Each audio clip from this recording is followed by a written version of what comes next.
So next topic is factor affecting state of matter. So यहां पे कुछ factors होंगे जो हमारे स्टेट ऑफ मैटर को क्या करेंगे, इफेक्ट करेंगे, उनकी प्रॉपर्टीज को इफेक्ट करेंगे, उनको उनकी स्टेट को चेंज करने में इफेक्ट करेंगे। वो कौन कौन से इफेक्ट हैं वो आज हम देखेंगे। सो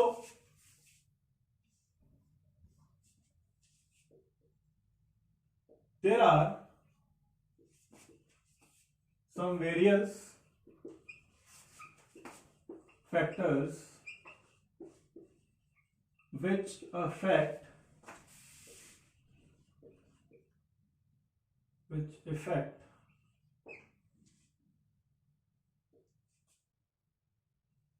the state of matter। सबसे पहले हमारे पास है टेम्परेचर,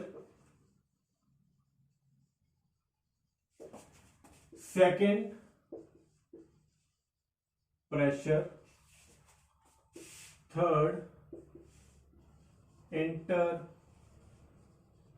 पार्टिकल स्पेस, फोर्थ हमारे पास है फोर्स ऑफ अट्रैक्शन, FOA। सो ये हमारे पास कुछ फैक्टर्स हैं जो इफेक्ट करते हैं हमारे स्टेट ऑफ मैटर को। सो सबसे पहले हम टेम्परेचर की बात करेंगे कि टेम्परेचर किसी मैटर को किस तरह से इफेक्ट कर सकता है। सो यहां पे मान लो मेरे पास एक सॉलिड है आइस, एग्जाम्पल लेके करते हैं हम, और उसके बाद कुछ कंडीशंस आई और सॉलिड जो आइस थी मेरे पास किस में चेंज हुई, वाटर में। वाटर किसी कंडीशन की वजह से किस में चेंज हुआ, गैस में। सो ये सब चीजें किसकी वजह से हो सकती हैं, टेम्परेचर की वजह से। चाहे तो टेम्परेचर हाई हो चाहे टेम्परेचर लो हो।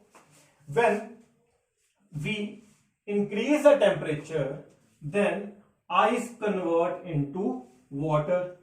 ये तो हमें पता है कि जब हम आइस को क्या करेंगे, हीट करेंगे, तो किसमें चेंज होगा, वाटर में। अब वाटर को जब हम हीट करेंगे वो किस में चेंज हो जाएगा, गैस में।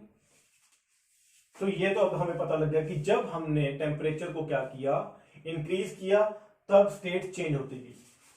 सॉलिड से लिक्विड, लिक्विड से गैस। अब हमने गैस को क्या किया, कूल करना शुरू किया। यहां पे टेम्परेचर मैंने क्या किया, डाउन कर दिया। टेम्परेचर डाउन किया तो गैस किस में चेंज हुई, वाटर में। वाटर को ठंडा किया जब, तो वाटर किस में चेंज हुआ, आइस में। सो हम ये कह सकते हैं कि जब भी हम टेम्परेचर को बढ़ाएंगे तब भी स्टेट ऑफ क्या होगी, मैटर चेंज होगी, और जब हम टेम्परेचर को कम करेंगे तब भी हमारी स्टेट ऑफ मैटर क्या होगी, चेंज होगी। तो हम बोल सकते हैं कि टेम्परेचर की वजह से सीधा सीधा इफेक्ट किसके ऊपर पड़ेगा, स्टेट ऑफ मैटर के ऊपर पड़ेगा। अब यहां पे एक कंडीशन हम लिखेंगे, हमने पढ़ा था कि डिफ्यूजन में टेम्परेचर को जब हम इंक्रीज करेंगे, whenever temperature increase then kinetic energy will be also increase and diffusion भी क्या होगी, increase। सो ये हमारा क्या है, फर्स्ट पॉइंट। ठीक है, उसके बाद second, whenever temperature will be decrease then kinetic energy decrease and diffusion decrease. So ये आपने नोट कर लेना है, ठीक है, कि टेम्परेचर को जब हम बढ़ाएंगे तब काइनेटिक एनर्जी बढ़ जाएगी। कैसे, उसके पार्टिकल्स धीरे धीरे धीरे धीरे धीरे बढ़ते जाएंगे, उसकी स्पीड बढ़ती जाएगी। स्पीड बढ़ती जाएगी तब हमने और क्या किया, हीट किया उसको, तो हीट देने के बाद वो किसमें चेंज हो जाएगा, गैस में। तो उसके जो मोशन है बढ़ता जाएगा, मोशन बढ़ता जाएगा तो काइनेटिक एनर्जी बढ़ता जाएगी, काइनेटिक एनर्जी बढ़ती जाएगी किसी चीज की, तो उसकी डिफ्यूजन भी क्या बढ़ती जाएगी, ज्यादा होती जाएगी।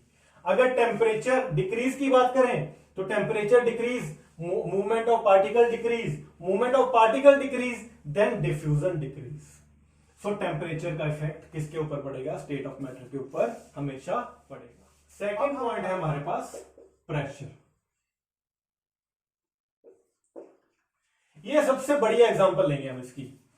सुबह सुबह हमारे घर पे हमेशा क्या करते हैं, हम दूध को गर्म करते हैं। ठीक है, दूध को गर्म करने के बाद कंटेनर में दूध को गर्म करने के बाद मैंने क्या कर दिया, एक ढक्कन से इसको ढक दिया। ठीक है, अब यहां पे दूध गर्म हो चुका था। ठीक है, ये गर्म हो चुका है। अब दूध के पार्टिकल्स, लिक्विड है, कुछ ना कुछ पार्टिकल्स तो होंगे, ऑब्वियसली होंगे, लेकिन जो उसमें से स्टीम निकल रही है, भाप निकल रही है, गैस के मॉलिक्यूल्स निकल रहे हैं, वो यहां पे टकराएंगे, यहां पे, यहां पे, यहां पे, यहां पे, यहां पे। ठीक है, एक मेरे पास कंटेनर था जिसमें दूध गर्म था, वो ऐसे ही पड़ा था। ठीक है, उसके पार्टिकल्स जो गर्म हो चुके थे, बॉइलिंग पॉइंट से ऊपर जा चुके थे, उनमें जो पार्टिकल्स थे वो धीरे धीरे गैसीय स्टेट में से बाहर निकल रहे थे, क्योंकि उनका जो स्पीड था वो ज्यादा था, वो जा रहे थे एटमॉस्फेयर में। यहां पे और यहां पे प्रेशर का क्या मतलब दिख रहा है हमें, क्या ऑब्जर्वेशन मिल रही है? मान लो यहां पे कोई कंटेनर था, उसमें दूध गर्म पड़ा था, उस गर्म दूध को मैंने क्या कर दिया, ढकना बंद कर, मतलब छोड़ दिया, उसे ढका नहीं। ठीक है, तो उसके जो पार्टिकल्स थे, जो उसके स्टीम था, जो उसकी भाप थी, वो बाहर निकल रही थी। बाहर निकलने की वजह से वो हमारे एटमॉस्फेयर में क्या हो गई, चली गई या चेंज हो गई। ठीक है, गैस, इसकी गैसीय स्टेट उसमें जा रही है, लेकिन यहां पे प्रेशर क्या था, मतलब यहां पे उसके ऊपर कोई प्रेशर नहीं था। किसका प्रेशर होगा? एटमॉस्फेयर का प्रेशर होगा बस। लेकिन जब इस कंटेनर के ऊपर मैंने ढक्कन को रख दिया, तो इसके जो गैस के मॉलिक्यूल्स थे वो यहीं पे रह जाएंगे। ठीक है, यहीं पे रह जाएंगे, तो मतलब यहां पे हमने कई बार देखा है कि जब हम ढक्कन को उठाते हैं ना, तो वहां से नीचे से पानी निकल रहा होता है, हमें दिखता है कि यहां पे पानी कैसे आ गया। वो पानी कैसे आया? धीरे धीरे जब भी ये मॉलिक्यूल्स इकट्ठे होते जाते हैं, गैस के मॉलिक्यूल्स जब इकट्ठे होते जाएंगे, जैसे कि यहां से गैस से हम वाटर में आए, तो जब इसको ठंडा किया तभी ये पानी में चेंज हुआ ना। सिमिलरली वैसे ही जैसे ही ये पार्टिकल आपस में मिलते जाएंगे, तब यहां पे किस में चेंज होगा? ड्रॉप में चेंज हो जाएगा, मतलब वाटर में चेंज हो जाएगा। वाटर में चेंज हो जाएगा मतलब यहां पे कोई ना कोई चीज इसको दबा रही थी, कोई ना कोई चीज क्या कर रही थी, इसको दबा रही थी। अगर कोई ना कोई चीज इसको दबा रही थी, मतलब उसका कोई ना कोई फोर्स लग रहा था, तो वहां पे हम क्या बोलेंगे? कुछ ना कुछ प्रेशर लग रहा था। उस प्रेशर की वजह से ये जो गैस स्टेट थी किसमें चेंज हो गई? वाटर में चेंज हो गई। वाटर में चेंज होने की वजह कौन थी? प्रेशर। ठीक है, अब हम क्या करेंगे, समझेंगे कि प्रेशर हाई होने से और प्रेशर कम होने से क्या होगा। मान लो प्रेशर को मैंने क्या किया, इंक्रीज कर दिया। ठीक है, एक कंटेनर था मेरे पास, उसमें गैस क्या है, मैंने फिल कर दी। ठीक है, इस गैस को क्या कर दिया? फिल कर दिया। अब गैस को फिल करने के साथ क्या किया, मैंने इस गैस को प्रेशराइज करना शुरू किया। मतलब यहां तक प्रेशर ले आया मैं। तो जो गैस यहां पे थी, मैं दोबारा बना रहा हूं, ये गैस था, अब इसको मैंने प्रेशराइज करते यहां तक प्रेशर कर दिया। यहां पे तो गैस मॉलिक्यूल्स क्या थे? दूर दूर थे। यहां पे गैस मॉलिक्यूल्स क्या आ जाएंगे? पास आ जाएंगे। जब पास आ जाएंगे मतलब क्या होगा कि यहां पे मॉलिक्यूल्स क्या हो रहे हैं? चेंज हो रहे हैं। चेंज मतलब स्टेट चेंज हो रही है। कैसे? गैस से किससे चेंज हो रहा है? लिक्विड में चेंज हो रहा है। यहां पे गैस थी, यहां पे लिक्विड हो गया। क्यों? जब हमने प्रेशर को क्या किया? इंक्रीज किया। Whenever we increase the pressure, then temperature will be decrease and it is responsible for change the state of matter. अब एक टर्म आपको लिख के बता रहा हूं कि जो हमने यहां पे ये चीज लिखी हुई है कि solid change into liquid and liquid change into gas. So यहां पे जो हमने टर्म लिख रखी है सो यहां पे एक मैंने टर्म लिखी है कि सॉलिड चेंज हो रहा है लिक्विड में और लिक्विड चेंज हो रहा है गैस में, देन गैस चेंज हो रहा है लिक्विड में और लिक्विड चेंज हो रहा है सॉलिड में। ये कैसे हो रहा है? वही टॉपिक जो हमने अभी मिल्क की एग्जांपल ली थी कि कैसे वो ड्रॉप्स बन रहे थे, वही हम समझेंगे। मान लो मेरे पास कि ये फर्स्ट पॉइंट है, मान लो मेरा, ठीक है, ये सेकंड पॉइंट और ये थर्ड पॉइंट। मेरे पास कोई गैस है, उस गैस को मैंने क्या किया, प्रेशराइज किया, जैसे यहां पे मैंने किया था, प्रेशराइज किया, प्रेशर बढ़ा दिया मैंने। तो बढ़ाने से क्या हुआ, टेम्परेचर मैंने क्या कर दिया, कम कर दिया। जब टेम्परेचर कम हुआ और प्रेशर बढ़ गया तो वो मॉलिक्यूल्स पास आते गए, जो ये वाले मॉलिक्यूल्स हैं दूर दूर हैं जो, वो पास आने शुरू हो गए। जब वो पास आते गए, जब वो पास आते गए तो वो क्या होते गए, एक दूसरे से अटैच होते गए, ठीक है। तो जो गैस के मॉलिक्यूल्स है वो किस में चेंज हो गए, वाटर के मॉलिक्यूल्स में, मतलब लिक्विड के मॉलिक्यूल्स में। कोई भी लिक्विड है वो लिक्विड के मॉलिक्यूल में चेंज हो गए। फिर मैंने क्या किया, प्रेशर को फिर इंक्रीज किया।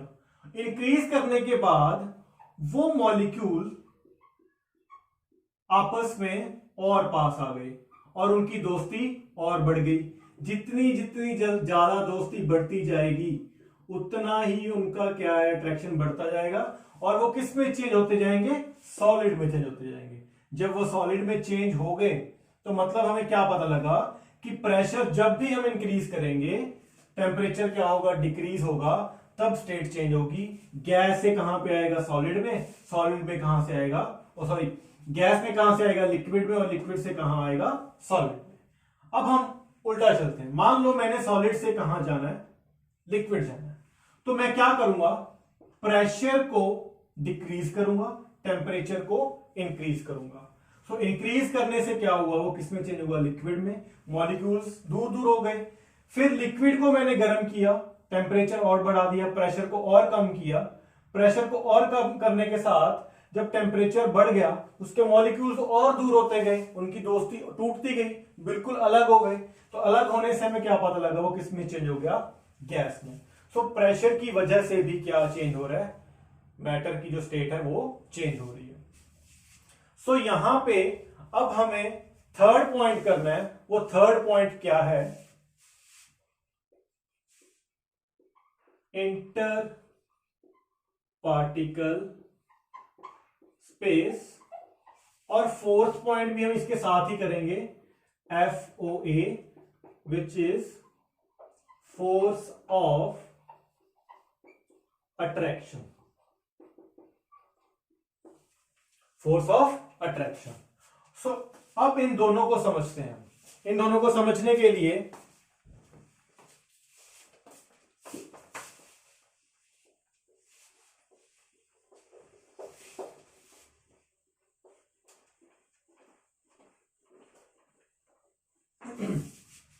अब हम इन दोनों को समझते हैं। थर्ड पॉइंट हमारा क्या है, IPS, इंटर पार्टिकल स्पेस, और फोर्थ पॉइंट क्या है हमारा, FOA, फोर्स ऑफ अट्रैक्शन। सो मेरे पास क्या है, यहां पे एक क्यूब है, इसके पार्टिकल्स आपस में जुड़े हुए हैं,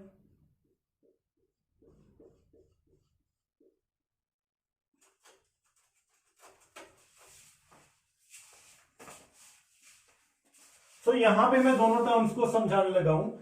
फर्स्ट है हमारी इंटर पार्टिकल स्पेस, और जो लास्ट में यहां पे हम थर्ड और फोर्थ टर्म को समझेंगे, इंटर पार्टिकल स्पेस और फोर्स ऑफ अट्रैक्शन।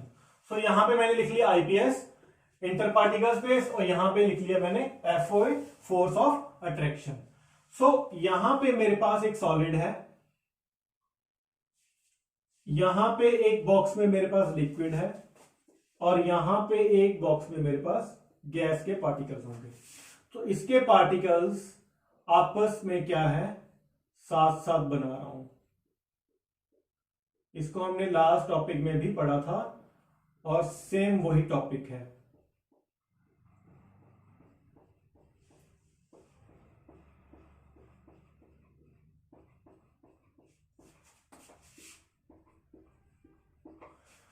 सो यहां पे आपको क्या पता लगेगा कि कैसे कोई चीज किसको इफेक्ट करती है। हमने अभी बोला था कि फैक्टर है यहां पे कुछ, तो दो फैक्टर ये इंटर पार्टिकल स्पेस और एफओ है। मान लो कि इसके पार्टिकल्स पास पास हैं, ये हमारे पास क्या है, कोई सॉलिड है, ये लिक्विड है और ये गैस है। ये सॉलिड के पार्टिकल्स आपस में साथ में चिपके हुए हैं। सो इनका जो ये वाला डिस्टेंस है और ये वाला डिस्टेंस है, ये वाला डिस्टेंस और ये वाला डिस्टेंस बहुत क्या है, कम है। यहां पे स्पेस क्या है, बहुत कम। जब इंटर पार्टिकल स्पेस कम होगा तब इनके जो अट्रैक्शन होगी वो क्या होगी, ज्यादा होगी। इनमें बॉन्ड क्या होगा, स्ट्रांग होगा। इनकी दोस्ती क्या होगी, स्ट्रांग होगी। जितनी दोस्ती स्ट्रांग होगी उतनी ही फोर्स ऑफ अट्रैक्शन क्या होगी, ज्यादा होगी। तो मतलब सॉलिड क्या होगा, स्ट्रांग। अब हम चलते हैं लिक्विड पे। इनका जो आपस का डिस्टेंस है, इनका जो आपस का डिस्टेंस है वो क्या है, ज्यादा है एज कंपैरिजन टू सॉलिड। सो इनका जो इंटर पार्टिकल स्पेस है वो ज्यादा है, तो फोर्स ऑफ अट्रैक्शन भी क्या होगी, ज्यादा होगी। तो मतलब इनके बॉन्ड क्या होंगे, वीक होंगे as comparison to solid. Same as that gaseous state में इनके पार्टिकल के बीच में कोई ना कोई दोस्ती है ही नहीं, कोई भी दोस्ती नहीं है। सो इनके बीच में जो बॉन्ड है वो इतना वीक है कि ये आसानी से कहीं भी मूव कर सकते हैं और ये एक उड़ते हुए पंछी की तरह है। ठीक है, तो इनके बीच में फोर्स ऑफ अट्रैक्शन क्या होगा, ज्यादा या कम, बहुत कम। इस वजह से यहां पे फोर्स ऑफ अट्रैक्शन क्या होगी, कम, क्योंकि यहां पे इंटर पार्टिकल स्पेस क्या है, बहुत ज्यादा।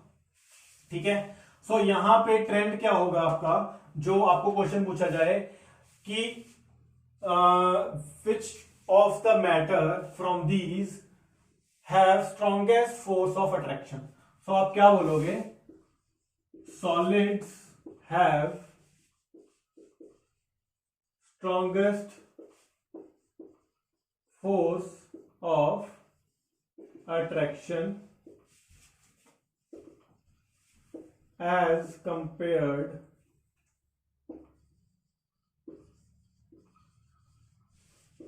to liquid and gas। तो यहां पे मैं बॉक्स बना के लिख रहा हूं,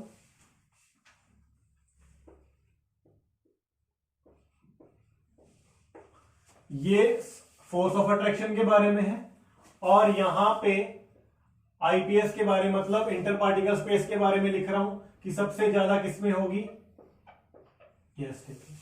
ओके, सो ये हमारा टॉपिक था जिसमें हमने उसके फैक्टर्स के बारे में पढ़ा कि उनके फैक्टर उस स्टेट के ऊपर क्या इफेक्ट आते हैं। ठीक है, सो अभी मैं कुछ पॉइंट्स लिख रहा हूं, वो आप नोट कर लेना।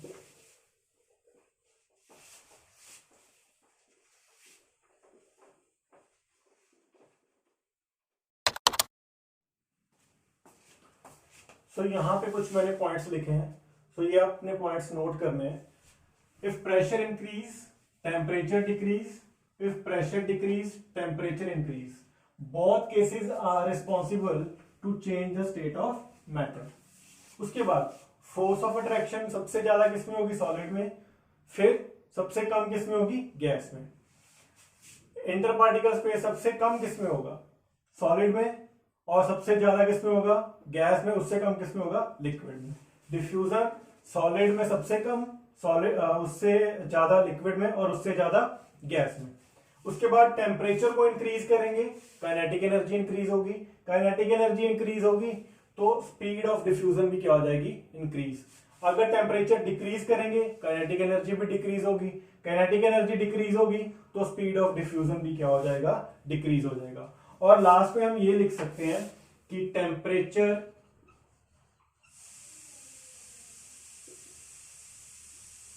इफेक्ट करता है काइनेटिक एनर्जी को। तो काइनेटिक एनर्जी